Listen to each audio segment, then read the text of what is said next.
If you see a cannot connect error, the app cannot reach Capital One servers. First of all, try switching your connection. Switch from Wi-Fi to mobile data. Also, if that is not available at the moment, try to connect to a stable Wi-Fi so the app operates smoothly. It usually works the best. Then turn off VPNs, private DNS and firewall apps if you're using them.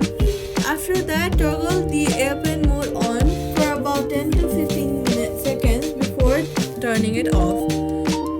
After that, swipe off from the bottom of your screen, find the Capital One app and then swipe it away and then reopen. This clears temporary glitches.